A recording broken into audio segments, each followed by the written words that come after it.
From WNDU, your breaking news and weather authority, this is News Center 16 at 6. News Center 16, your home for Notre Dame football. Good evening, everybody. Thanks for joining us. I'm Joel Porter. Kickoff is just over 90 minutes away as another season of Notre Dame football is just about to begin. Tonight, it's another legendary team on the opposing sideline as Texas comes to town. Let's get right to Angelo and Jeff, who are in their familiar spot on the field. So, guys, are you all ready to get things going? You better believe it. 50 combined seasons covering Notre Dame football between the two of us. I'm proud to say I account for 9 of those 50. You slightly more than that. Yeah, it's always the best way to begin by catching up with the Irish head football coach, who's gone through his share of quarterbacks over the years. We know Malik Zaire will start tonight, but our conversation starts with a guy who's now starting for Florida State. Were you surprised that Everett left? And had you made up your mind what you were going to do if he stayed? Well, I was surprised because he went through spring ball. Yeah. You know, I think that's what surprised me, that he would go through the entire spring ball before, he would give any indication. But, that's behind us. We've gotten, through this preseason and, given Malik a great opportunity to lead our football team. And Deshaun Kaiser's ready to be our backup quarterback, and we feel great about those situations. So, again, that's behind us now, and we look forward to the new chapter of Notre Dame football at the quarterback position with Malik Zaire. So we got some rapid fire comments from you on some players. Jalen Smith. Dominating football player. He's shown all the things to me in this preseason camp that his actions will speak louder than any words that I can give to him right now. He's just done everything that I've seen that great players do. Joe Schmidt. Just a consummate student athlete, represents Notre Dame football in such a positive way, both on and off the field. Gavari. Competitive, loves to play the game. He wears his emotions on his sleeve, but very passionate about the game. Ronnie Stanley. Emerging.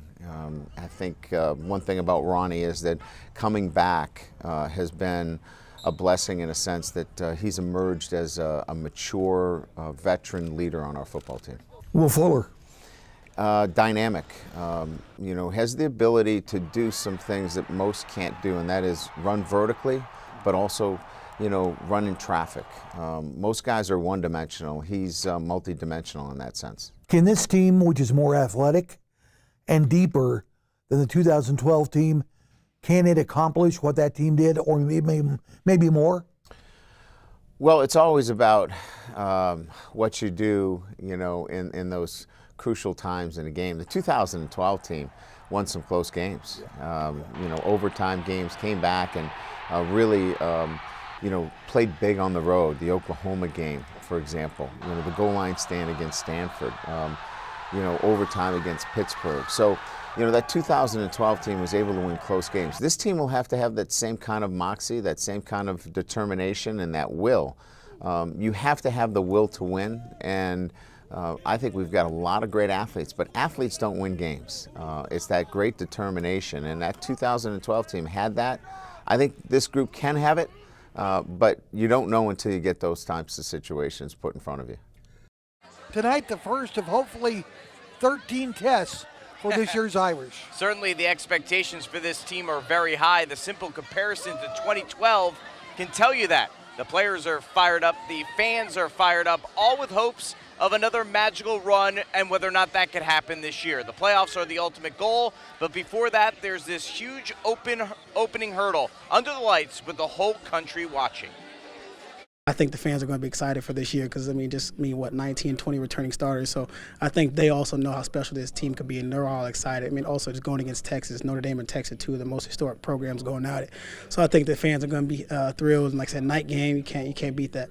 Being able to be on a team where we play historic teams like that is something that's always on the checklist or the bucket list, as you can say, for being able to play Texas. I think, historically they're a very good program. They've done a lot of great things. They have a lot of legends and Hall of Famers that came from there, and I respect that a lot. So just being able to play them, especially in the first game opportunity, is something that's unique and something that I won't take for granted.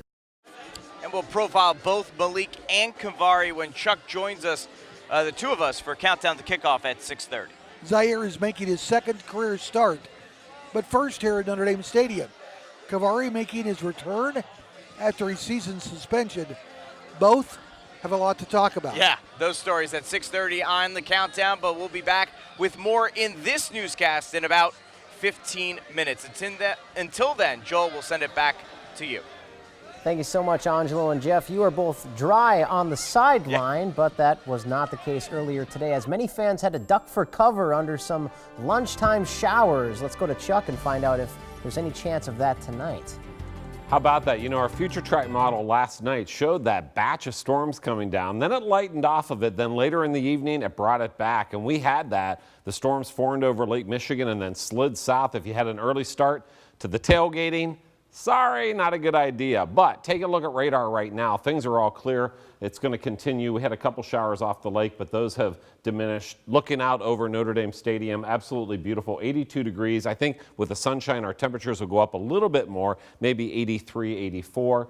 Currently in South Bend, 82, Benton Harbor, 80. But overall, a very muggy day out there, and that'll continue throughout the evening hours tonight. But it looks like partly cloudy skies for the game. All the full forecast coming up a little bit later. Joel? Thanks, Chuck. One of those days when it was better to be later to the party, as the early rains added some small headaches for fans roaming campus today. On top of the Campus Crossroads project, things are looking much different around the stadium today for the first game of the season, and that is where we find News Center 16's Sean Gallagher. So, Sean, how are fans handling that construction besides the rain? Joel, it's going surprisingly well. I don't know if it's the southern hospitality of some of these Longhorn fans out here, or the fact that the University of Notre Dame is doing everything possible to make sure that this event goes off without a hitch, all construction considered. Now, the burnt orange from the Longhorn fans isn't the only orange you're going to see on campus today. Orange construction barriers and fencing surround parts of the stadium as well, but all in all, it's largely been handled well by the university. They've moved fencing in to allow for more parking, and they've boosted the number of ushers outside to help people get around. So even though it may look a little different than usual, it's as normal as it could be for the first game of the season. Our goal with all of the construction on campus is to make it as normal as possible. And so we've brought in the fencing around the construction site to open up more parking for tailgating and just general parking. We have tried to create as much walking space as possible around the stadium. There's going to be congestion, though, there's no doubt about that, and so people need to exercise patience. And that's college campuses everywhere. Everybody's upgrading, and it's great that they are making a great investment in their students here. Quite frankly, they really cleaned it up nicely for the game, but prior to this Saturday, even this Friday, I'd say half the campus is kind of just blocked off due to the Campus Crossroads. It has been a little bit of a struggle, but it's been manageable. Yeah, you can tell a lot of UT fans here, well represented, and that's a good thing for the University of Notre Dame because they're going to use this as a learning experience for the rest of the season. This is a first for them as well. They've never had construction like this with such a big name, so they're going to use what they learn here today, any issues that happen, to better prepare themselves for the next home game against Georgia Tech. Joel? Sean, we know the Horns fans are ready, so obviously the rains earlier may have been a little annoying. Luckily, things cooled down a bit. Now it's starting to warm up again, so are fans finding places where they can beat the heat? Yeah, Joel, a lot of these fans probably just dried off, as a matter of fact, but there's going to be plenty of water inside the stadium, and there's actually a few misting stations around the stadium as well, so plenty of ways for all these fans, UT and ND, to cool off. A hot and humid night. Thank you so much, Sean. Coming up, we have an update to the fatal crash that happened yesterday afternoon in Kosciuszko County. Plus, we'll have much more coverage of the Fighting Irish as News Center 16 at 6 continues. Preparing you for inconvenient weather with a color-coded forecast. Storm Team 16 is your weather authority. Well, I knew it was going to be a long day this morning when I was eating breakfast and I saw those storms form over the lake. Hopped in the car, flew over here, got in here sopping wet and did a cut-in because all those people were outside. Wanted to make sure you were safe, but the rain had already started and it really came down. We had 0.88 of an inch of rain here at the station and it came quickly. It just, boom, hit us. And if you were outside, you knew it. All of you wanted to start and get that start on that tailgate. Like Joel said, the early ones didn't get the worm. The early bird didn't get the worm this time. They got soaked. Silver Beach, it was beautiful. There's the Notre Dame Stadium.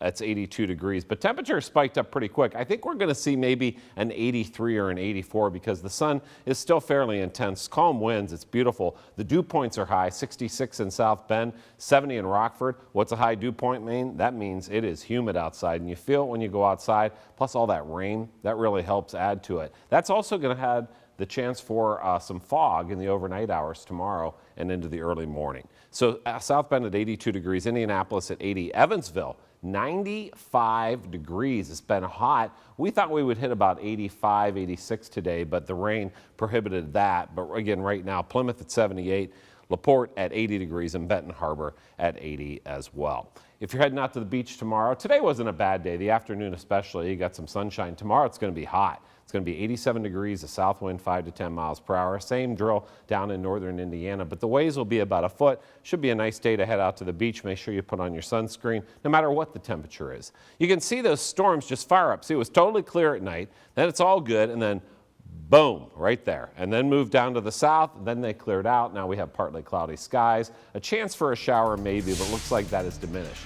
Future track, the good news is clearing things out. So it's Saturday. Here's a Saturday evening into the morning hours. Now, once you take away that cloud layer, you get radiational cooling. The temperature and the dew point temperature meet, and that's where you get some fog. So patchy fog throughout the area is not out of the question in the overnight hours and then in the early morning hours tomorrow. Then Sunday looks mostly sunny, absolutely beautiful, hot and humid. It'll be just like you want it. That last, maybe one of our last true summer days.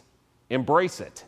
69 degrees for the low tonight. Continue muggy, partly cloudy skies then. There you go. And then Sunday, we're going to deal with some 90-degree temperatures, maybe even a little bit warmer. Heat indices up into the middle 90s. That's when you combine the humidity. And then Monday, 87. Then later Monday, chance for some showers, some clouds around the area. Tuesday, more chance for some rain. And then look at this. Oh, it's like a roller coaster. 75 degrees on Saturday. Things cool down next week, but it's an air conditioning Sunday. Yeah, and again tomorrow, that could be one of our last 90s. You never know, but you know, this time of the year, reaching 90 is not the easiest thing to do. So. Yep, we'll be ready. Thank you so much, right. Chuck. Sure. Meanwhile, the victim of the violent sexual assault last weekend in Chicago by a South Bend man is now talking about the incident. Hear what she has to say as she is trying to help others. Welcome back. We now know the name of the man who was killed in a crash on Friday afternoon in Kosciuszko County. Investigators say Anthony Wayne Gabbard was killed after he was hit by a minivan. The crash happened around 3 p.m. at the intersection of County Farm Road and County Road 800 South. When investigators arrived, they found Gabbard's body in a nearby field. The Kosciuszko County Coroner's Office pronounced Gabbard dead at the scene from blunt force trauma. So far, county deputies say it appears Gabbard failed to stop at the intersection and pulled into the path of a minivan. This crash remains under investigation. A South Bend man is facing serious jail time after police say he broke into a woman's Chicago suburb home, raped and stabbed her. Now the victim is describing the attack to both police and reporters. 31-year-old Londale Madison of South Bend was arrested on Tuesday by police on an unrelated warrant. He has since been charged with attempted first-degree murder, aggravated criminal sexual assault, and home invasion. 1 week after the attack, the victim, 26-year-old Melissa Schuster, says she's bruised and battered but feels happy to be alive. She says Madison forced his way into her Willowbrook home where he viciously attacked her, stabbing her 17 times and sexually assaulting her. I want to be able to help other people. I want to help other people be able to get through possibly something like this. I'm here with my testimony and I'm able to help other people if, they need it. While being interviewed by police, investigators say Madison admitted to breaking in, beating, stabbing, and then raping the victim. Madison remains in custody on a $5 million bond. He could face up to 120 years behind bars. We'll head back out to the field with more on the Irish right after this commercial break. News Center 16, your home for Notre Dame football. 10 minutes away from countdown to kickoff. Welcome back inside Notre Dame Stadium. I'm Angelo DiCarlo, joined by Tim Priester of IrishIllustrated.com, the premier website covering Notre Dame football. Tim, let's start with the Texas Longhorns, the matchup today, 6-7 a year ago. What do you think are the problems they could face, or what's the things that Notre Dame's going to take advantage of? Well, I think Texas has a much better chance next year when this game is being played, not only because it'll be in Austin, but this is still a team going through the weeding out process with Charlie Strong. They're running a spread offense and Notre Dame has no film on, but Texas hasn't run it successfully in a game. So I still think Texas is ready to go. They're still going through some growing pains. Notre Dame's a veteran football team. They're at home. They should win this football game. Malik Zaire making his second career start, his first here at Notre Dame Stadium, and it's in this environment. Could that be a problem for him? Everyone thinks he's going to do well, but that could be a problem? I really think he'll do well also. I mean, I just think that he has the personality fit for what needs to be done. He's a good leader. If he weren't a redshirt sophomore and they didn't have so many senior leaders on this team, he'd probably be a captain. I think that's how much his team respects him. You look at the schedule, what are some of the pitfalls that could come up for this team? Well, it's a long season, and Georgia Tech coming up in 2 weeks. I'm not taking Virginia for granted. It is on the road, the first road trip. But Georgia Tech, Clemson, Navy before USC, it's challenging. But the key tonight is, regardless what happens, regardless how good or bad Texas is, this is a benchmark game for Notre Dame. It's Texas. That's a bedrock program. However Notre Dame plays, I think we're going to know a lot more about this Notre Dame team tonight. All right, Tim, thank you very much. As always, Tim will be on the countdown with us all year long. The two other guys from the countdown, Jeff and Chuck, rejoin me right after this. There's just a few minutes left here on News Center 16, and the three of us are all set for countdown to kickoff. Let's look at what to watch for tonight. We start with our keys to the game. Chuck, we'll start with you. A year ago at the end of the season, the last 6 games, the Irish defense was like a sieve holding back water. It didn't work real well. So they've got to come up with the K.O. Pectate defense and stop the run somehow tonight.